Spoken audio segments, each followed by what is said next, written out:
el sello, marcados con amor.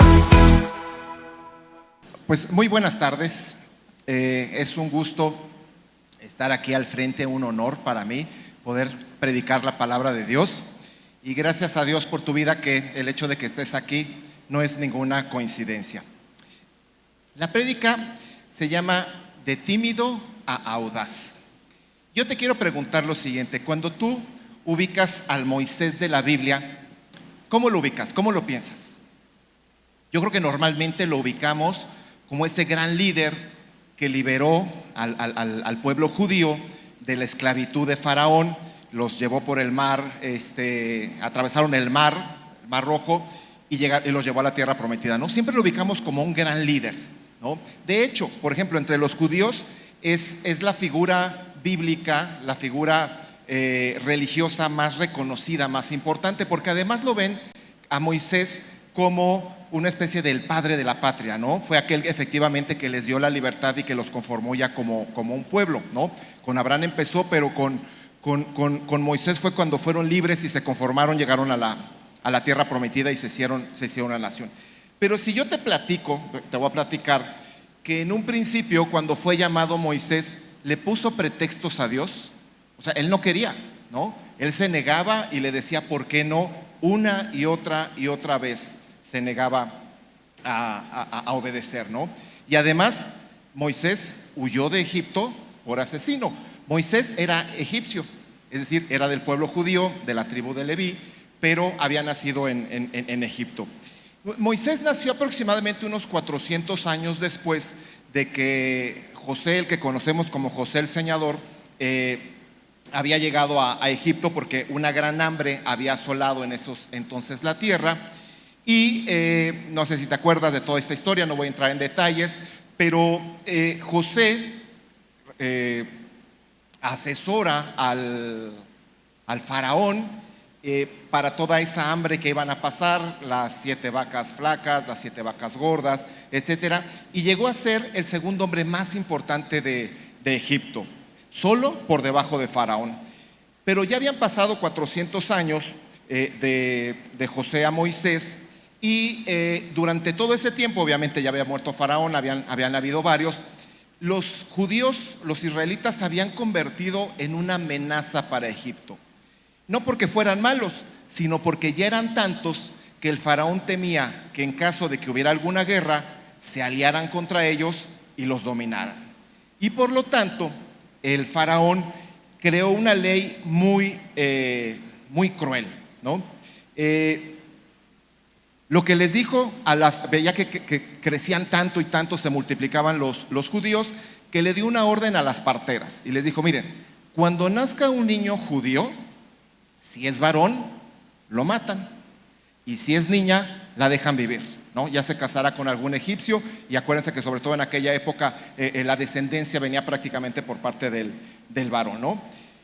Pero las parteras desobedecieron las instrucciones, no mataron a los niños, y entonces el faraón puso una ley todavía más cruel. Dijo: cuando nazca un niño varón, lo van a echar al Nilo, lo van a ahogar en el río Nilo. Y en esa época es cuando nace Moisés. Nace Moisés, y su madre, Jocabed, desobedece esa instrucción. Se queda con el niño y durante 3 meses lo mantiene. Pero llega el momento en que obedece a medias esa instrucción, porque efectivamente lo lleva al río, pero prepara una canasta, ¿no? Una canasta tejida ahí con mimbre y con brea. De hecho, actualmente, ¿no?, cuando los mamás van a tener un niño y lo llevan a pasear, lo pasan en un Moisés, ¿no?, que es esta especie como de canastita. Obviamente no es ni de mimbre, ni con brea, ni nada, ¿no? Pero lo que hace Jocabed es que pone a Moisés en esta canastita y la pone en el río.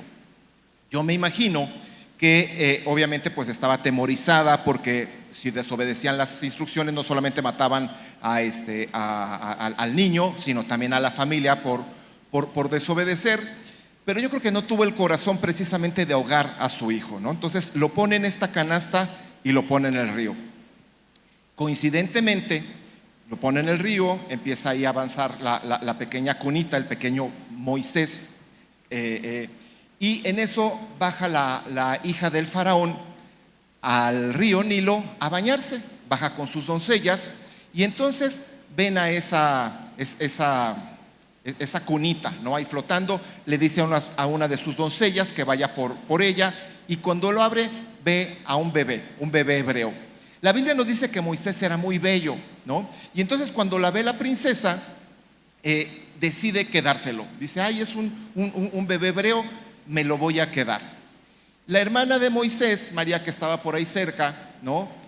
Se le acerca a la princesa y le dice, oye, ¿no te gustaría que te consiga una nodriza hebrea para que lo amamante? Porque obviamente la princesa no podía amamantar. Y ella le dice, oye, qué buena idea, consíguete una nodriza y dile que yo le voy a pagar para que amamante y cría a este pequeño. Y entonces lo que hace María, su hermana, es ir a avisarle a su mamá. Y entonces la princesa le entrega al bebé, le dice, ahí te encargo que lo amamantes, lo cuides y yo te voy a pagar, ¿no? Fíjense cómo cambió la situación para Moisés, ¿no?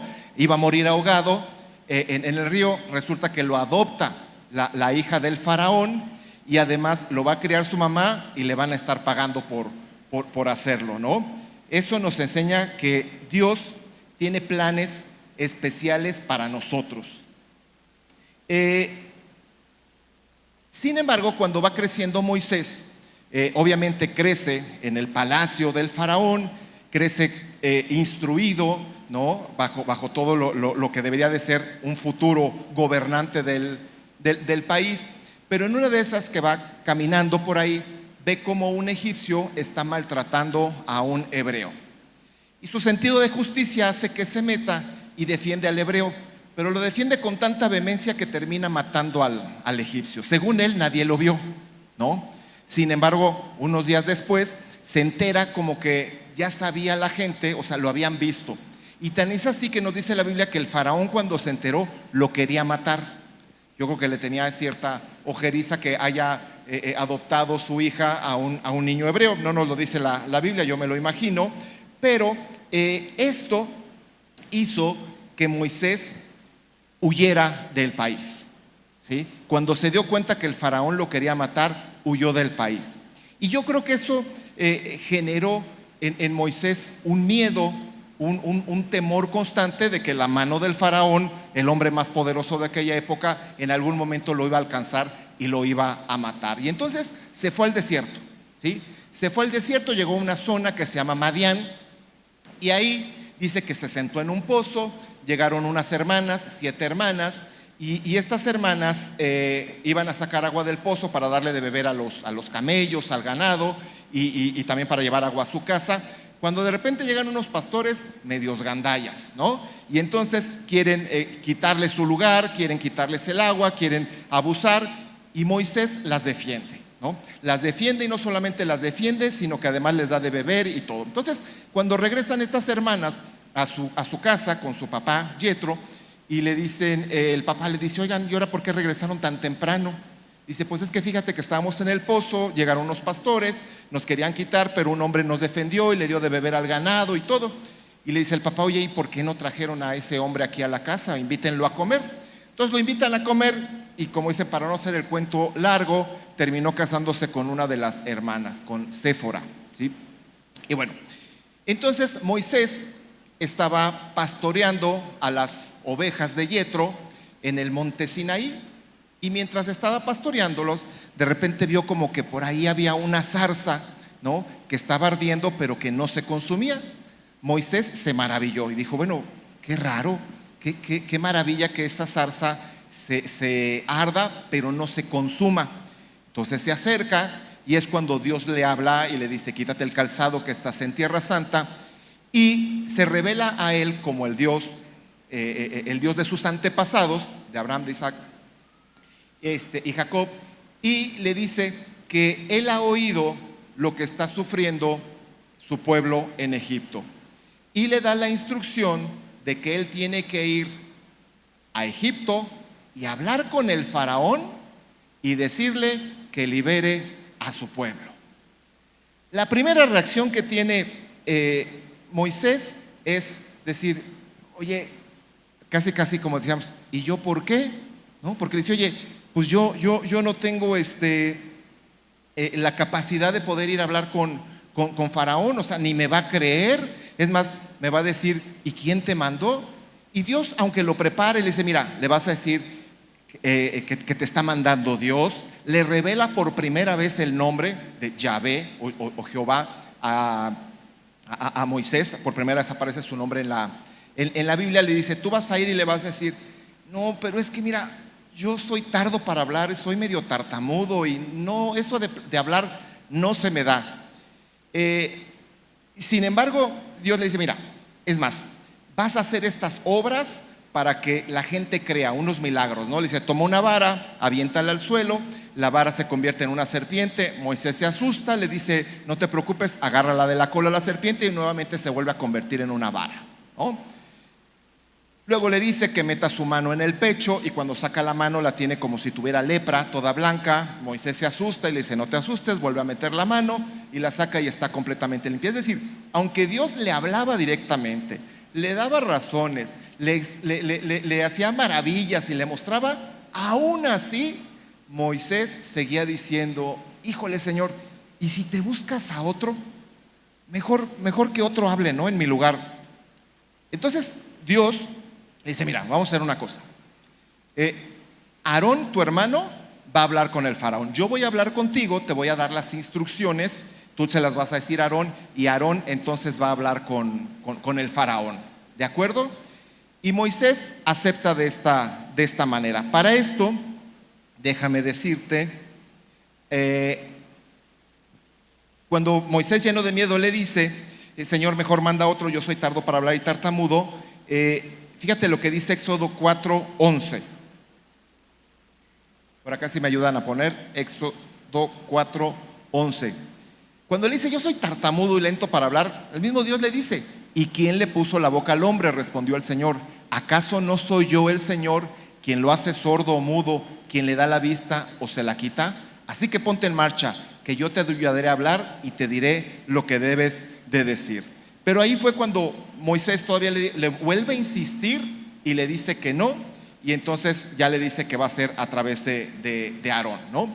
Aquí una enseñanza también es que mira, Dios va a cumplir su obra, contigo, sin ti o a pesar de ti, pero Dios va a cumplir su obra, mejor que sea a través de ti y no a través de otra persona. Pero aquí estamos viendo a un Moisés tímido, a un Moisés inseguro, poco o nada confiado, que aunque Dios le diga que va a ir delante de él y le enseña maravillas de lo que va a hacer, aún así él no acepta y pone excusas, ¿no?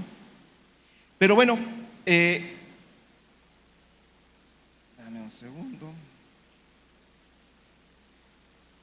Aquí el tema es que conforme Moisés va viendo cómo obra Dios, va cambiando su manera de ser. Llega efectivamente Moisés y Aarón con el faraón y le dice, que dice Dios que dejes a mi pueblo libre, ir al desierto, porque quieren celebrar una fiesta para el Señor, ¿no? Y lo primero que hace el faraón es decir, ¿y quién es Dios? ¿Quién es ese? O sea, yo ni lo conozco, así que no me vengan a poner aquí pretextos, no me armen cuentos, yo no conozco. Y aunque le explican, no solamente el faraón se niega, sino que aún les pone tarea más dura. Dicen, lo que quieren es ir a flojear, entonces ahora van a seguir construyendo ladrillos, pero ahora no les voy a dar el rastrojo, las hierbas para que los armen. Ustedes van a tener que ir a buscarla, el pasto para poder hacer el ladrillo, ¿no? Y no van a disminuir la cantidad de ladrillos que tienen que hacer. Entonces esto significaba que ahora el pueblo judío tenía que trabajar más y lo que hacen es enojarse con Moisés, ir a reclamarle, decirle, oye Moisés, ahora por tu culpa nos aumentaron el trabajo y como no terminamos a tiempo, pues ahora resulta que hasta nos golpean y nos castigan, ¿no? Aquí inclusive Moisés pues hasta le dice, Señor, oye, pues no se trataba de que lo íbamos a liberar y todo, y ahora resulta que pues ya hasta me quieren a mí linchar porque ya les aumentaron el trabajo. Y le dice, ve nuevamente con Faraón y dile que deje a mi pueblo libre. Y entonces le avisa, le dice que va a haber una plaga de ranas. ¿no? Va a haber ranas por todos lados, hasta en la cama, se les van a subir a la cabeza, van a estar por todos lados. Y cuando el faraón le dice, pues no importa, ¿no? Y llegan las ranas, ¿no? Efectivamente se cumple la palabra, la promesa, se cumple y se inunda de ranas Egipto. El faraón les dice, está bien, pídele a Dios que se vayan las ranas y entonces yo los voy a dejar ir, ¿no? Moisés ora, las ranas se van y el faraón se arrepiente, ¿no? Nuevamente va a hablar Moisés con el faraón y le dice, mira, si no nos dejas ir, ahora va a venir una plaga de mosquitos. Pues que venga, ¿no? Llegan los mosquitos. Qué molesto es que haya un mosquito en tu recámara en la noche. Ahora imagínate, infestado de mosquitos, todo Egipto, día y noche, mosquitos zumbándote, mosquitos picándote, mosquitos molestándote, ¿no? Pero realmente Faraón tenía endurecido el corazón y no los dejó ir. Entonces les dice, bueno, si no te incomodaron los mosquitos, ahora va a haber una plaga de tábanos, ¿no? Tábanos son moscas. Y entonces imagínate ahora lleno de moscas. ¿No te ha tocado que de repente estás en una comida, en una carne asada y empiezan a llegar las moscas y son molestas? Ahora imagínate que dice que estaba todo tapizado de moscas, ¿no? Entonces Faraón les dice, bueno, mira, vamos a hacer una cosa. Pueden reunirse a alabar a su Dios, pero no se vayan al desierto, háganlo aquí. Y Moisés les dice, no, el Señor nos dijo que teníamos que ir al desierto. Pues entonces no, ¿ok? Llega la siguiente vez y les dice, mira, Faraón, si no dejas ir al pueblo libre, todo el ganado egipcio se va a morir. No cree Faraón y así sucede. Empieza a haber una mortandad grandísima de vacas, ovejas, todo lo que el ganado. Y sin embargo, el de los judíos que vivían en un pueblito ahí que se llamaba Gosén, en un poblado, a sus animales no les pasó absolutamente nada. Sin embargo, Faraón seguía con el corazón endurecido. La siguiente plaga le dice, a todos les van a empezar a salir úlceras en todo el cuerpo, ¿no? Y les van a doler y les van a fastidiar. El faraón, con el corazón endurecido, dice, no me importa, no los voy a dejar ir. ¿Ok? Llegan las úlceras y todos están lastimados, adoloridos y todo. Y el faraón seguía en su necedad. Entonces le dice, ¿sabes qué, faraón? Si no los dejas ir, ahora va a caer una granizada como nunca ha caído en la historia de Egipto, ¿no? Y efectivamente hasta le da la instrucción a Moisés a los judíos, dicen, miren, guárdense todos porque los granizos que van a caer son capaces de matarlos, ¿no? Como pelotas de golf iban a caer ahí gigantescas. Entonces guardan a todo el ganado, guardan a toda la gente, y aquella gente que no hizo caso falleció a causa de la granizada. Nuevamente el faraón se arrepiente y les dice, bueno, van a poder ir, pero vayan solamente los hombres. No vayan, dejen aquí a las mujeres y dejen a los niños. Le dice que no. Y entonces la siguiente plaga es una plaga de langostas, ¿no? O estos que son como chapulines que llegan así en unas hordas gigantescas como nubes y se acaban toda la cosecha, ¿no? Toda la siembra. Y efectivamente llegan las langostas, se comen todo, acaban con todo el grano. Y la siguiente, aún así el faraón no acepta. Dios le dice, mira, dile al faraón que la siguiente es que va a haber unas tinieblas que no van a poder ni siquiera verse los unos a los otros. Y durante 3 días en toda la zona de Egipto hay una oscuridad tal que no se podía ver la gente ni de cerca. Y sin embargo en Gosén sí había luz, ¿no? Ahí el faraón como que dice, bueno, está bien, los dejo ir, pero aquí dejan todas sus cosas, ¿no? Tenía miedo obviamente de que el faraón se vaya. Es muy curioso, ¿no? Porque primero el faraón les tiene miedo y quieren que se mueran y todo, y cuando le dicen nos vamos a ir, pues no te vayas. ¿Por qué? Pues porque los tenían como esclavos, ¿no? Finalmente llega la más terrible de las plagas. Le dice, mira, lo que va a suceder es que si no dejas salir a mi pueblo, entonces todos los primogénitos van a morir en la noche. Y es lo que se conoce como la Pascua, ¿no? Le da una instrucción muy clara Dios a Moisés y Aarón y les dice, miren, todos los judíos van a tomar un cordero sin mancha, lo van a sacrificar y con la sangre van a unas ramitas, hisopos se llaman, van a tomar la sangre y los dinteles, es decir, el alrededor de la puerta, lo van a marcar con esta sangre. Porque en la noche va a pasar un espíritu que va a matar a todos los primogénitos. Pero cuando vean que esa casa está cubierta por la sangre del cordero, va a pasar de largo y no recibirán esa muerte, ¿no? Y efectivamente eso sucede, ¿no? Todos los primogénitos de Egipto fallecen en la noche. Eso hace que el faraón finalmente diga: ¿saben qué? Ya váyanse de aquí, ya no quiero más pelear, váyanse. Y entonces finalmente Moisés guía a todo el pueblo para que salga de ahí. Dice que salieron en formación y salieron. Se calcula que eran entre 400,000 y 600,000 judíos los que salieron aquella vez, ¿no? El Señor les da una ruta y les dice: miren, no quiero que vayan por acá porque si se enfrentan con los filisteos y les arman guerra, capaz que se regresan y van a esclavitud. Y entonces los hace ir hacia la zona donde está el Mar Rojo.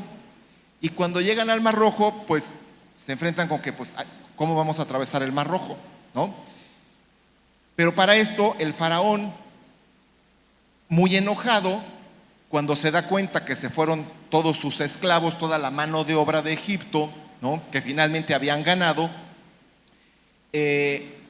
manda a llamar a su ejército, se sube a un carro de batalla y van, creo que eran 400 o 600 carros de batalla con caballos y todo, y empiezan a perseguir a los judíos. Cuando los judíos ven que de este lado está el mar y aquí atrás ven a lo lejos que viene llegando en son de guerra Faraón, lo primero que hacen es reclamarle a Moisés, decir: oye, para esto nos trajiste en el desierto, para que nos maten, mejor nos hubiera sido morir allá en nuestras casas, ¿no? Moisés clama al Señor y el Señor le dice: no te preocupes, para esto se me olvidó decirles, pero el Señor los iba guiando por una columna que era de humo durante el día y de fuego durante la noche, y los iba llevando como guía. Entonces lo que hace Dios es que esa columna la manda a la retaguardia para detener el avance de los egipcios. Y entonces le dice: mira, toma la vara, levántala y las aguas se van a abrir. Y efectivamente, ¿no?, se abre el Mar Rojo. Hay quien dice: no, es que estaba muy bajito en aquella parte donde pasó Moisés y ellos. Y cómo pasó Moisés y se ahogaron los egipcios, ¿no? O sea, no cuadra. La Biblia nos dice que a los lados había murallas de agua, ¿no? O sea, paredes bastante altas. Y entonces ellos atraviesan y llegan al otro lado. Y cuando los egipcios quieren pasar, se cierran las aguas y fallece el faraón y todo su ejército, y pues sin haber peleado obtienen una gran victoria contra el ejército más poderoso de aquel entonces, ¿no? Y entonces comienza el camino hacia la tierra prometida, ¿no? Todo esto hizo que Moisés cambiara de ser una persona tímida, ¿sí?, a una persona obediente y un líder cada vez más confiado, ¿no? Que ya sabía que cuando había algún problema podía acercarse a Dios y preguntarle qué tenía que hacer. Y ahí se dio cuenta que Dios es un Dios de maravillas. Dice la palabra: ahora reconozco que tú eres Dios y que eres un hacedor de maravillas, ¿no? Dice que hay un chiste que estaba en el cielo un torneo de golf. Y entonces, pues el siguiente jugador es Moisés, ¿no? Entonces agarra su palo, le pega la pelota y entre donde estaba y el hoyo que tenía que llegar había un lago, ¿no? Y entonces se ve que va directo hacia el lago el agua. Moisés levanta su palo de golf, se abre las aguas del lago y cae en seco la pelota, rebota y atraviesa el lago, ¿no? Pues aplausos para él. El siguiente jugador es Jesucristo. Entonces agarra a Jesucristo, le pega y también va directo al agua, ¿no? Pero en lugar de que cuando pega en el agua y se hunda, hace como patitos y se queda flotando el agua, la pelota sobre el agua. Entonces Jesús se sube a su carrito de golf, llega, camina sobre el agua, le pega y hace hoyo, ¿no? Aplausos. Llega un tercer jugador, le pega horrible, ni siquiera le pega en la dirección correcta, le pega por allá, le pega a una casa, rebota en la pared, va hacia un coche. En ese momento la persona se estaba bajando del coche, abre la puerta, rebota, le pega a un caballo que iba pasando por ahí en las ancas. El caballo da una cos, le pega a la pelota, va pasando por ahí un gato que lo ve como portero, se avienta, la agarra, un águila la ve desde el cielo, toma al gato, empieza a volar y en eso suena un trueno, suelta al gato, suena la pelota y hace hoyo en una.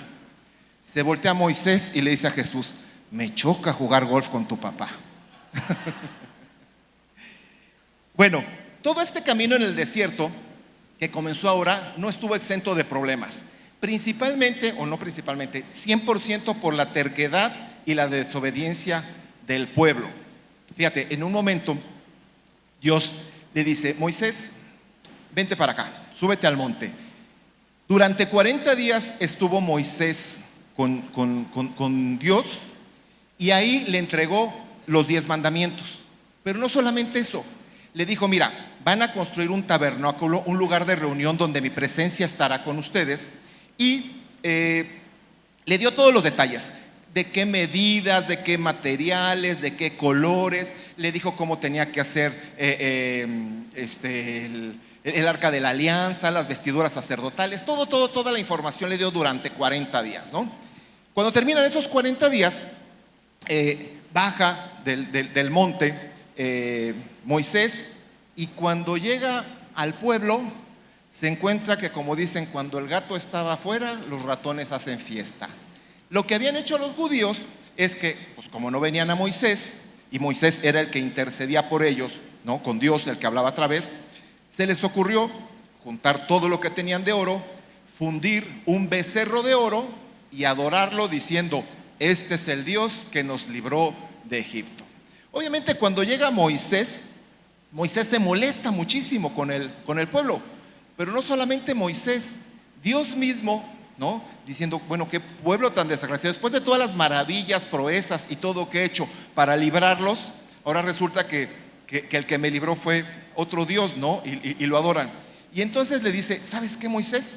Voy a destruir este pueblo y te voy a crear un nuevo pueblo, un nuevo pueblo para mí, que tú guíes, que tú lideres. Y fíjate lo que dice Moisés,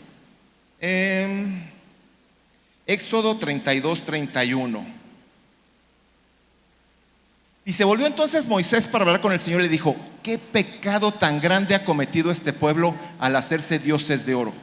Sin embargo, yo te ruego que perdones su pecado, pero si no vas a perdonarlos, bórrame del libro que has escrito. ¿Qué tal el cambio que tenía este Moisés cuando decía: Señor, manda a otro? Yo no, mira, de veras, por favor, a un líder que no solamente intercede por el pueblo, sino que, como dicen, se pone en la brecha y dice: y si no, mejor bórrame del camino, o sea, mejor mátame, ¿no? O sea, ahí ya estaba demostrando no solamente valentía, sino un gran amor. Estaba siendo transformado Moisés de pretextos a una actitud valiente y amorosa. ¿Cómo podemos entender este gran cambio? Yo creo que, como Job decía: solamente de oídas te había oído, pero ahora te veo y te conozco.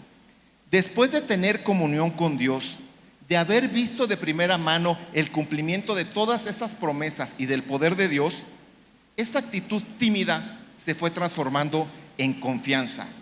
Se daba cuenta que tenía un Dios que velaba por su pueblo, que cumplía su palabra y que tenía poder para cumplir las cosas más increíbles, ¿no?, así como la pelota del golf.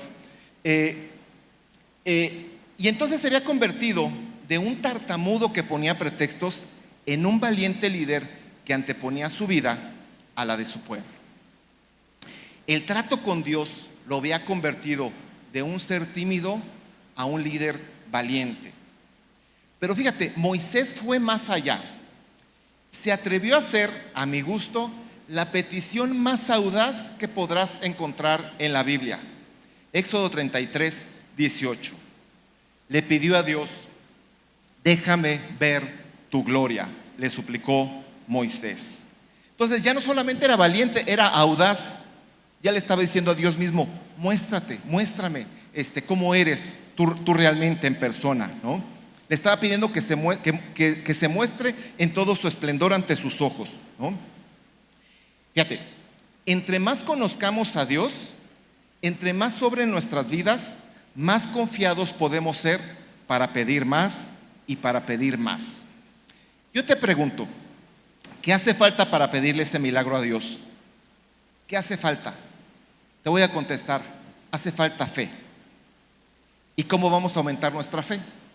La misma palabra nos dice que la fe es por el oír y el oír la palabra de Dios. Entonces, entre más conozcamos a Dios a través de leer su palabra, de congregarnos, de alabarle, de orarle y de ver su mano en nuestras vidas, vamos a ir transformando esa fe en esa confianza, en eso de ¿podrá? Mira, Dios tiene dos características bien importantes. Es bueno y es todopoderoso. Él todo lo puede hacer. Ahora, a veces las personas que tienen más edad tienen más fe que los más jóvenes. Digo a veces, o de manera general. Y esto es porque han tenido más tiempo que pasar con Dios. Pero bueno, ojalá fuéramos también como Timoteo, que desde joven conocía a Dios. Pero regresemos a Moisés. En Éxodo 33, 19 viene la respuesta del Señor. Dice: pero el Señor respondió: voy a darte pruebas de mi bondad y te daré a conocer mi nombre. Tendré misericordia de quien quiera tenerla y seré compasivo con quien quiera tenerlo. El 20 también, si me ayudan. Cerca de mí hay un lugar sobre una roca, añadió el Señor. Puedes quedarte allí. Cuando yo pase en toda mi gloria, te pondré en una hendidura de la gloria y te cubriré con mi mano hasta que haya pasado. Luego retiraré la mano y podrás verme la espalda, pero mi rostro nadie lo verá. Una traducción dice: nadie lo podrá ver y seguir viviendo. Y aquí vemos una muestra del amor de Dios.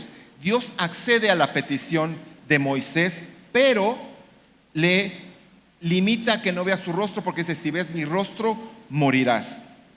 ¿Cuántas veces hemos deseado que Dios haga lo que nosotros queremos, que se haga nuestra voluntad, y Dios no lo permite? Hay que entender que lo hace porque Él sabe qué es lo que nos conviene y también nos oculta aquello que nos puede perjudicar. Entonces, aquí vemos que Dios le da ciertas instrucciones a Moisés, ¿no? Le dice, el 21, si me ayudan también con el 21, 22 y 23. Son los que acabamos de leer, ¿no? Le da las instrucciones y le dice que se ponga en la roca y una hendidura. Bueno, ¿qué significa esto, no? Miren, hay un momento en que todos vamos a tener que enfrentarnos a Dios, a un Dios santo que no permite que el pecado tenga comunión con la santidad. Y si no queremos ser destruidos en ese momento, si no queremos morir en la presencia, morir es estar separado eternamente, lo que tenemos que hacer es hacer lo que hizo Moisés: pararnos en una roca, estar firmes en una roca. Y la Biblia en muchos pasajes nos enseña que Jesús es la roca de nuestra salvación. Y nos dice que nos guardemos en una hendidura en la roca. Esa hendidura es aquella con la cual Jesús fue traspasado y derramó hasta la última gota de su sangre para que tú y yo podamos ser salvos. Si ese día nosotros hacemos como Moisés, podemos estar seguros que podemos sobrevivir después de estar en la presencia de este Dios santo, y que si somos lavados por la sangre de Cristo, podemos habitar con el que es santo, santo, santo. Pero pobres de aquellos que, confiados en sus esfuerzos y buenas obras, quieran presentarse sin Cristo ante Dios. Su destino ya está marcado. Este cambio, este crecimiento espiritual que tuvo Moisés de ser tímido a ser valiente y a ser audaz, como platicamos hace rato, se debió a que conoció a Dios, a que tuvo comunión, a que se acercó a Él, a que lo entendió, a que lo conoció y llegaron a ser amigos. Y a lo mejor tú me puedes decir, oye Alex, sí, pero él fue Moisés. Déjame decirte, a Moisés lo escogió Dios, a ti te escogió Dios. El hecho de que estés hoy aquí, el hecho de que conozcas acerca de Cristo, el hecho de que conozcas acerca del plan de salvación, es porque Dios te escogió a ti. Y Dios te está escogiendo a ti para que tú seas el Moisés de tu familia y el Moisés de tus amigos y conocidos. Aquel que los lleve de la esclavitud espiritual a la tierra prometida. Aquel que les lleve las buenas nuevas de salvación y puedan salir de esa opresión y tener la certeza de vivir la eternidad con un Dios que nos ama. El pastor nos los ha dicho muchas veces, no tenemos un Dios que mande a la gente al infierno, tenemos un Dios que rescata a la gente del infierno. Ese es su principal trabajo. Todos hemos pecado, por lo tanto todos merecemos el castigo. Sin embargo, hay alguien, Jesucristo mismo, Dios mismo, que se hizo hombre para, después de vivir una vida perfecta, morir en la cruz, hacer el pago que debíamos nosotros por nuestro pecado, con tal que podamos ser libres. Dice en la Biblia que Jesucristo dio su vida en rescate por muchos. No dice por todos, dice por muchos. Porque es decisión de cada quien. Con el libre albedrío podemos escoger libremente el camino que queramos tomar. Mira, cuando llegue ese momento en que demos nuestro último respiro, nuestro cuerpo se va a quedar aquí, pero nuestra alma y nuestro espíritu van a regresar con el Señor. Y solamente va a haber dos caminos, solamente hay dos opciones. O en la presencia de Dios, que es lo que conocemos como cielo, o separados de Dios, que es lo que se conoce como el infierno. Y esa decisión la tomas tú en la tierra. Dios quiere que todos seamos salvos. Tan es así que hizo el máximo sacrificio de morir en la cruz por ti y por mí. Él sigue teniendo las manos abiertas y te dice en Deuteronomio, dice: a los cielos y a la tierra llamo por testigos hoy contra vosotros, que os he puesto delante la vida y la muerte, la bendición y la maldición. Escoge pues la vida para que vivas tú y tu descendencia. Y en otra parte nos dice, probablemente el versículo más conocido de la Biblia, dice: porque de tal manera amó Dios al hombre que ha dado a su Hijo unigénito, para que todo aquel que crea en Él no se pierda y tengamos vida eterna. Así que yo quiero hacerte dos invitaciones el día de hoy. La primera invitación es para que puedas tener una mejor relación con Dios, que puedas ser un mejor amigo. Y esto no es porque impongamos las manos por ti o porque oremos por ti. Esto es una decisión que cada quien tiene que tomar. Una decisión de acercarte más a Dios, de conocerlo, de buscarlo. Imagínate, gracias amigo. Es que estoy aquí como carnitas con la luz. Imagínate que puedes tener de tu lado al ser más poderoso del universo. Él te anhela, te ama, te busca. Y a veces somos nosotros los cabeza dura que decimos: ahorita no, ahorita estoy muy ocupado, ahorita estoy muy enfocado en mi carrera, en mi negocio, en mis amigos, en el placer. Y le damos vuelta. Y aún así tenemos un Dios que nos busca, un Dios que nos anhela, un Dios que no se cansa. Si tú quieres conocer más de este Dios, si tú ya estás en Cristo y quieres conocer más de este Dios, búscalo. Congrégate los domingos, lee su palabra, ora, que es platicar con Él, alábalo, adóralo. Y entre más lo vayas conociendo, más aumentará tu amistad, tu confianza en Él y entonces lo que le pidas, de acuerdo a su voluntad, lo va a cumplir. No importa, como decía hace rato en la alabanza, no importa si es una enfermedad, si es un problema económico, si es un problema familiar, si es un vicio. Si tú te acercas a Él, Él es capaz de liberarte de cualquier esclavitud, de la misma manera que liberó al pueblo de Israel de las garras de la esclavitud de Faraón. Y la siguiente invitación que te quiero hacer es que si tú nunca le has entregado tu vida a Cristo, si tú no tienes la certeza que si el día de hoy te presentas ante el Señor, vas a estar en su presencia, si tú todavía dudas a dónde te vas a ir, si tú no tienes esa certeza en su corazón, yo quiero invitarte a que aceptes a Jesús como tu Señor y Salvador. Miren, dicen que no hay nada gratis en esta tierra, ¿no? Así nos han enseñado. Y cuando decimos que la salvación es gratis, sí, es gratis para nosotros, pero no fue gratis para Jesús. No fue gratis para Jesús. A Jesús le costó su sangre y su vida. Si tú recibes un regalo, ese regalo para ti es gratis, pero para el que lo compró, le costó. A Jesús le costó su vida para que tú puedas ser salvo. Y si tú quieres tener la salvación, la certeza de que cuando fallezcas irás a la presencia de Dios por la eternidad, pero además de que aquí en la tierra puedas tener un Padre amoroso que cuide y vele por ti, yo te quiero invitar a que hagas una oración, porque con una oración puedes cambiar tu vida en la tierra y tu eternidad en el cielo. Esto es una promesa de Dios, ¿sí?